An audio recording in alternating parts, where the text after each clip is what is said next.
Hello everyone. In today's video, we will going to talk about some basic terminologies which are used in phase diagram, also known as equilibrium diagram, right? और देखो जो अब ये lecture की series आ रही है, ये exam point of view से बहुत ज़्यादा इंपॉर्टेंट है। किसी भी एग्ज़ाम में अगर मटेरियल साइंस सिलेबस में है तो 100% चांस है कि उसमें फेज डायग्राम का क्वेश्चन आएगा ही आएगा, राइट? जो आज का लेक्चर है, जो कुछ बेसिक टर्म्स हम डिस्कस करेंगे जो फेज डायग्राम में हम यूज़ करेंगे, जैसे कि फेज क्या होता है, फेज डायग्राम के क्या क्या टाइप्स हैं, सॉल्युबिलिटी लिमिट क्या है, इक्विलिब्रियम कंडीशन क्या है, राइट? तो भैया अपन लेक्चर को स्टार्ट करते हैं बिना देरी के, ठीक है? अब देखो अपन सीधा फेज डायग्राम के बारे में बात करते हैं। और लेक्चर चालू करने से पहले एक चीज़ मैं बता देता हूँ कि ये जो नोट्स हैं इनकी लिंक मैं टेलीग्राम ग्रुप में अपडेट कर देता हूँ। टेलीग्राम ग्रुप की जो लिंक है वो डिस्क्रिप्शन बॉक्स में डाल रखी है, आप वहाँ जाके ज्वाइन कर सकते हैं ग्रुप। वहाँ पे जो डाउट्स हैं या कुछ क्वेश्चन है, क्विज़ हैं, वो भी हम अपडेट करते रहते हैं, राइट? सो अब देखो फेज डायग्राम क्या होता है। सबसे पहला क्वेश्चन ये आता है कि why do we need to study this phase diagram, right? So phase diagram can give the information about microstructure of the material, right? And what microstructure can give? Microstructure is related to mechanical properties of the material, right? अगर मान लो कोई substance है, उसकी ductility, strength, toughness या stiffness पे comment करना है तो आपको ये पता होना चाहिए कि उसका माइक्रो स्ट्रक्चर उस टेम्परेचर, प्रेशर और कंपोजिशन पे कैसा है। वो चीज़ आपको पता पड़ेगी कहाँ से? फेज डायग्राम से, राइट? तो फेज डायग्राम का एक इंपॉर्टेंस तो ये था। दूसरा ये था कि फेज डायग्राम आपको देगा, it provide information about melting and crystallization, ठीक है? ये जो वो कंपोनेंट है, जो सब्सटेंस है उसका या एलॉय है, उसका मेल्टिंग क्या किस जगह पे हो रहा है, ठीक है? या जो रेंज ऑफ मेल्टिंग पॉइंट्स मिल रहे हैं वो क्या है, या क्रिस्टलाइजेशन उसमें कब स्टार्ट हो रहा है, ये सारी इन्फॉर्मेशन आपको कहाँ से मिलने वाली है? फेज डायग्राम से मिलने वाली, राइट? अब अपन नेक्स्ट पार्ट पे मूव करते हैं। फेज डायग्राम पे मैं फिर से आऊँगा, ये जस्ट एक इंट्रोडक्शन था, ठीक है? पहले ये समझते हैं कि फेज क्या होता है, राइट? तो अब देखो स्कूल टाइम में हमने पढ़ा था कि यार सॉलिड, लिक्विड, गैस जो होते हैं उनको बोलते थे यार फेज, ठीक है? थोड़ा सा और बड़े हुए पढ़ लिया कि यार प्लाज्मा स्टेट भी एक होती है, ठीक है? अभी हमको अपना जो टॉपिक है वो इन 3 स्टेट्स पे ही डिटेल में डिस्कस करना है, solid, liquid, gas. Plasma state को अपन अभी कंसिडर नहीं कर रहे हैं, ठीक है? बट बात क्या है कि देखो आपको डेफिनेशन पता होना चाहिए कि फेज को आप एग्जैक्टली डिफाइन कैसे करोगे, राइट? तो phase is actually defined as physically distinct, chemically homogeneous and mechanically separable portion of the system, right? जैसे मान लो, ऐसे समझो, मान लो एक ग्लास ले लो, बीकर, सिंपली, ठीक है? उसमें अपन क्या ऐड कर दें? इसमें मान लो सैंड है और वाटर है, राइट? ये मान लो वाटर था, ठीक है? और भैया उसमें मैंने सैंड के पार्टिकल्स डाल दिए। क्या डाल दिया? सैंड के पार्टिकल्स। तो ये सब कहाँ बैठ जाएंगे? अरे नीचे जाके बैठ जाएंगे, ठीक है? तो अब तुम यहाँ पे एक चीज़ देखो कि अगर तुम इस वाटर में किसी भी जगह पे, चाहे इस जगह पे हो, एक मिनट, चाहे इस पॉइंट पे हो, चाहे इस पॉइंट पे हो, चाहे इस पॉइंट पे हो, किसी भी पॉइंट पे तुम जाके देखो, जो कंपोजिशन होगा, मतलब वाटर जिनसे मिल के बना है, right? Means 2 atoms of hydrogen and 1 atom of oxygen, they will combine and make a water molecule H2O। तो किसी भी जगह पे जाके देखो आपको यही दिखेगा, कंपोजिशन चेक करोगे यही मिलना है कि भैया 2 हाइड्रोजन के एटम थे, एक ऑक्सीजन का एटम था, मिल गए, वो बन गए वाटर मॉलिक्यूल बना लिया। कंपोजिशन सेम है तो उसको बोला केमिकली होमोजिनस, राइट? ऐसे ही सैंड में भी होगा। सैंड में किसी भी जगह पे जाके आप उसके कंस्टिट्यूएंट चेक करोगे, पार्टिकल्स चेक करोगे तो उनका कंपोजिशन सेम रहने वाला है। तो केमिकली होमोजिनस वर्ड का मतलब क्लियर है। फिजिकली डिस्टिंक्ट का मतलब ये है कि यार तुम वाटर को देखो, वाटर तुमको क्लियरली देखने पे दिख रहा है कि वो लिक्विड सब्सटेंस है, सैंड जो है वो क्लियरली देखने पे दिख रहा है कि यार वो सॉलिड सब्सटेंस है, तो फिजिकली तुमको डिस्टिंक्ट दिख रहे हैं। या मैं बोल दूँ फिजिकली डिस्टिंक्ट वर्ड को ऐसे रिलेट करो क्रिस्टल स्ट्रक्चर से। भाई ये वाटर है, इसका क्रिस्टल स्ट्रक्चर कुछ और होगा, ये जो सैंड है इसका क्रिस्टल स्ट्रक्चर कुछ और होगा, राइट? ये भी क्लियर है। मैकेनिकली सेपरेबल मीन्स अरे यार तुम इनको सेपरेट कर सकते हो कि नहीं? अरे सैंड और वाटर का मिक्सचर जो, इसको सेपरेट कर सकते हो कि नहीं कर सकते हो? बिल्कुल कर सकते हो यार। अरे छन्नी लगा दो, तो मैकेनिकली सेपरेबल हो गए। तो अभी यहाँ पे अगर अपन बात करें तो यहाँ पे टोटल कितने फेज एग्जिस्ट कर रहे हैं? 2 फेज एग्जिस्ट कर रहे हैं। कौन कौन से हुआ है? एक हुआ सॉलिड, एक हुआ लिक्विड। ठीक है, लिक्विड अपना हो गया वाटर, सॉलिड हो गया अपना सैंड। क्या फेज क्लियर है? ठीक है, अभी और मैं कुछ एग्जाम्पल दिखाऊंगा तो उन एग्जाम्पल में आपको ये समझ में आ जाएगा कि और क्लियर हो जाएगा कि फेज क्या होता है। ठीक है, तो ये डेफिनेशन सिंपली याद रखना, physically distinct, chemically homogeneous and mechanically separable portion of the system is called phase, right. अब देखो एक बहुत इंपॉर्टेंट पॉइंट आता है, वो ये लिखा हुआ है, note different crystal structures are treated at different phases. अगर क्रिस्टल स्ट्रक्चर अलग अलग है तो उसको आप डिफरेंट फेज ट्रीट करोगे। जैसे मान लो किसी का क्रिस्टल स्ट्रक्चर FCC है, किसी का क्रिस्टल स्ट्रक्चर BCC है, तो भैया उनको आप अलग अलग ट्रीट करोगे। आप बोलोगे कि भैया यहाँ पे 2 फेजेस है। ठीक है, जैसे FCC हुआ और BCC हुआ तो इनको 2 अलग अलग ट्रीट करना है, 2 फेज ट्रीट करना है। ठीक है, क्रिस्टल स्ट्रक्चर चेंज होगा तो भैया फेज भी चेंज हो जाएगा, ये बात ध्यान रखना। आगे जब मैं एग्जाम्पल्स कराऊंगा तो आपको ये चीज़ क्लियर हो जाएगी। बहुत डिटेल में आयरन कार्बन डायग्राम स्टडी करेंगे अपन, उसमें ये सारी चीज़ें आने वाली हैं। ठीक है, इसके बाद में एक बात करते हैं कि यहाँ पे कंपोनेंट्स करके वर्ड यूज़ होगा बार बार। एक कंपोनेंट्स अपन बोलेंगे कि कितने कंपोनेंट है, तो कंपोनेंट बेसिकली होता है chemical species from which alloy is made. Alloy क्या था यार? एक मेटल था, मेटल में मैंने कोई इम्प्योरिटी ऐड करी टू इम्प्रूव इट्स प्रॉपर्टीज, उसको मैंने बोल दिया था एलॉय, राइट। अब वो एलॉय जिनसे मिलके बना हुआ है उनको आप बोलोगे कंपोनेंट्स। ठीक है, एलॉय भी बोल सकते हो या सिंपली मटेरियल भी बोल सकते हो, अब वो डिपेंड करेगा सिचुएशन टू सिचुएशन। जैसे अगर मैं सिंपल बात करूं, जैसे एक एग्जांपल लिया है कि अगर मान लो सिस्टम जो है वो अपना वाटर है, तो वाटर के केस में अगर आप बोलो कि कंपोनेंट क्या है, तो तुमको पता है कि यार ये किन स्पीशीज से मिलके बना है। अरे भैया, जो वाटर का मॉलिक्यूल होता है उसी से मिलके बना है वाटर। वाटर का मॉलिक्यूल क्या है? 2 हाइड्रोजन के एटम है, 1 ऑक्सीजन एटम है, बस यही है ना। अरे और कुछ तो नहीं है ना। तो इस केस में कंपोनेंट कितना हुआ? 1 कंपोनेंट हुआ। फेज कितना हुआ? यहाँ पे फेज भी भैया एक ही है, वाटर जो है वो लिक्विड फॉर्म में एग्जिस्ट कर रहा है, राइट। अब मान लो वाटर प्लस आइस है, वाटर हो या आइस हो, आइस भी जो है वो किसकी है? कंपोनेंट क्या है? अरे आइस जो है वो किसी और से थोड़ी बन गई कि यार NaCl था उससे बन गई आइस, नहीं भैया, आइस भी बनी किससे है? वाटर से। तो यहाँ पे भी कंपोनेंट कितना है? कंपोनेंट तो 1 है, लेकिन ये बात ध्यान दो भैया कि यहाँ पे फेज जो है वो भैया कितने हैं? 2 एग्जिस्ट कर रहे हैं भैया, लिक्विड और सॉलिड। क्योंकि भैया वाटर तो लिक्विड फॉर्म में एग्जिस्ट करेगा, लेकिन आइस सॉलिड फॉर्म में एग्जिस्ट करेगी। समझ में आया क्या? समझ में आया? क्लियर है? ऐसे ही ब्राइन की अगर बात करें, ब्राइन जो है वो बेसिकली होता है जो सॉल्ट सॉल्यूशन होता है ना, वो है ब्राइन। तो ब्राइन में अगर अपन बात करें तो उसमें सॉल्ट को तुमने जो पानी में मिला दिया ना, वो होता है ब्राइन। तो इसमें कंपोनेंट क्या है? तो सोडियम क्लोराइड NaCl सॉल्ट और वाटर। तो यहाँ पे 2 कंपोनेंट है, राइट। जबकि अगर तुम फेजेस की बात करो तो यहाँ पे फेज कितना एग्जिस्ट कर रहा है? सिर्फ 1 फेज है। कौन सा फेज? Liquid phase. क्योंकि जब तुम सॉल्ट डालोगे पानी में भैया तो पूरा का पूरा घुल जाएगा, मिक्स हो जाएगा।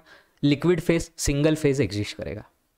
समझ में आया क्या? पूरी बात क्लियर है कि जो ब्राइन था, वाटर प्लस आइस था, ये वाला पूरा एग्जाम्पल क्लियर है?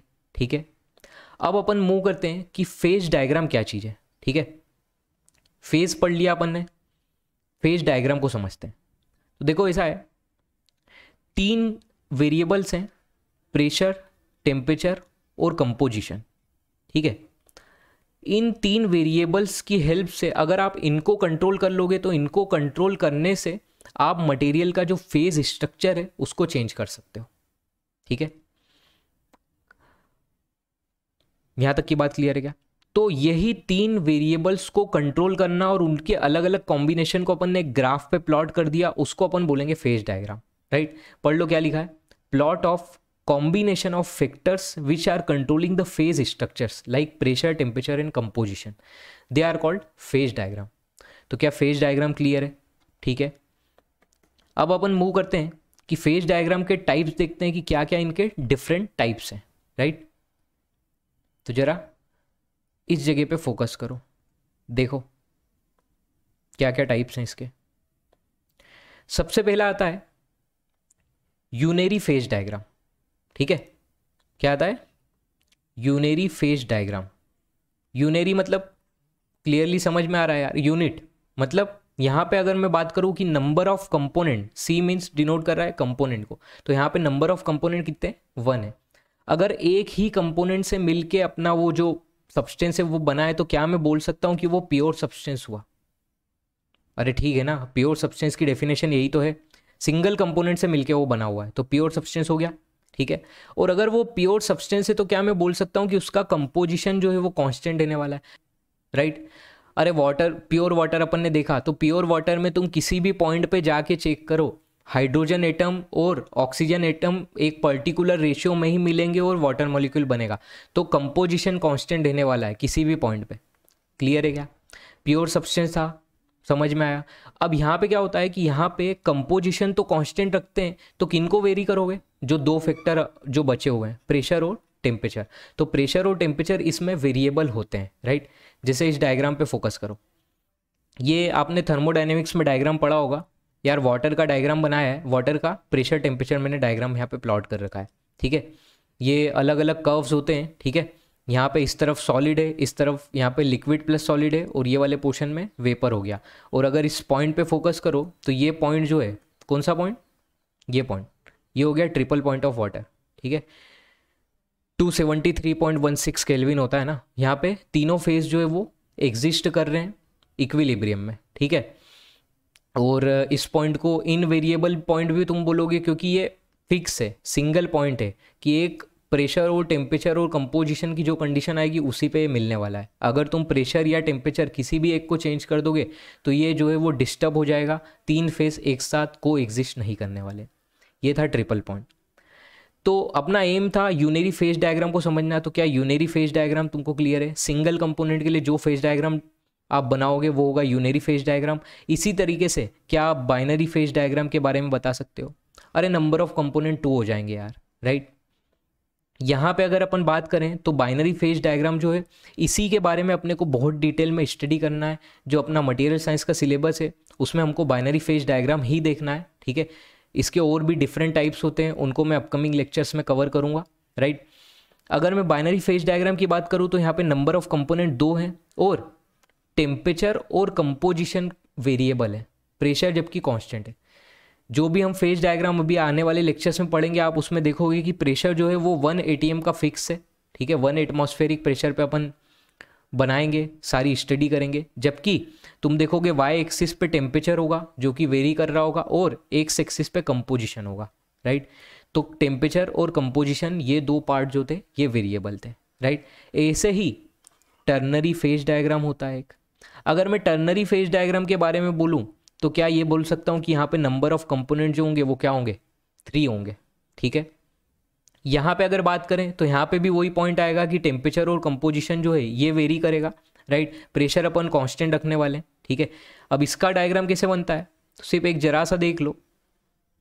इक्विलेटरल ट्रायंगल होता है बेसिकली, उस इक्विलेटरल ट्रायंगल में इस तरफ अपन बोल देते हैं, मान लो 3 कंपोनेंट है तो %C यहाँ हो गया, %A और यहाँ हो गया %B, ठीक है। 3 कंपोनेंट्स थे ना, ABC मान लिया मैंने 3 कंपोनेंट्स। और वाई एक्सिस पे मतलब ये पूरा ड्रॉ हुआ है हॉरिजॉन्टल प्लेन में, ठीक है। अरे ये हुआ है हॉरिजॉन्टल प्लेन में इक्विलेटरल ट्रायंगल। और वाई एक्सिस पे अगर अपन बात करें तो वाई एक्सिस पे क्या है? टेम्परेचर प्लॉट है। क्या है? टेम्परेचर, ठीक है। तो टेम्परेचर और कंपोजिशन इस तरीके से वेरी करेंगे। टर्नरी के बारे में भी अपने को ज़्यादा, इससे ज़्यादा कोई इन्फॉर्मेशन रखने की ज़रूरत नहीं है। अपना जो पूरा फोकस रहेगा वो बाइनरी फेज डायग्राम पे फिक्स रहने वाला है, ठीक है। अब नेक्स्ट पॉइंट एक आता है कि अपन एक कंडीशन डिस्कस कर रहे हैं, जो कुछ टर्म और यूज़ होंगी। एक तो था सॉलिड सॉल्यूशन।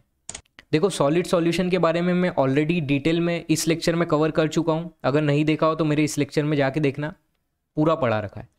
यहाँ पे सिर्फ एक छोटा सा बेसिक सा मैं बता देता हूँ। कुछ नहीं यार, एक मेटल था, ठीक है। उसमें अपन ने क्या करा? इम्प्योरिटी ऐड कर दी, उसको तुमने बोला सॉलिड सॉल्यूशन। और वो इम्प्योरिटी ऐड करने पे ये बात ध्यान रखना कि वो जो मेटल का इनिशियल क्रिस्टल स्ट्रक्चर था उसमें कोई चेंज नहीं आएगा, ठीक है। क्रिस्टल स्ट्रक्चर में कोई चेंज नहीं आया। अब वो जो इम्प्योरिटी थी वो इंटरस्टिशियल भी हो सकती है, सब्सटीट्यूशनल भी हो सकती है, ठीक है। वो डिपेंड करेगा इम्प्योरिटी के टाइप पे। अब देखो, एक टॉपिक आएगा सॉल्युबिलिटी लिमिट, ठीक। तो सॉल्युबिलिटी लिमिट समझो, ये क्या चीज़ है। सॉल्युबिलिटी लिमिट होता है, it is the upper limit on solute content in the solution, ठीक है। कितना सॉल्यूट आप सॉल्यूशन में मिला सकते हो वो होगा सॉल्युबिलिटी लिमिट, ठीक है। सॉल्यूट क्या था, जो मिनिमम कंसंट्रेशन में, लोवेस्ट अमाउंट में, ठीक है। सॉल्यूशन क्या है, जो लार्जर अमाउंट में, राइट। तो भैया एक फिक्स लिमिट होती है या एक अपर लिमिट होती है at certain condition of temperature, pressure and composition. उस कंडीशन पे आप उस लिमिट से ज़्यादा सॉल्यूट को ऐड नहीं कर सकते हो सॉल्यूशन में, उसको बोला जाता है सॉल्युबिलिटी लिमिट।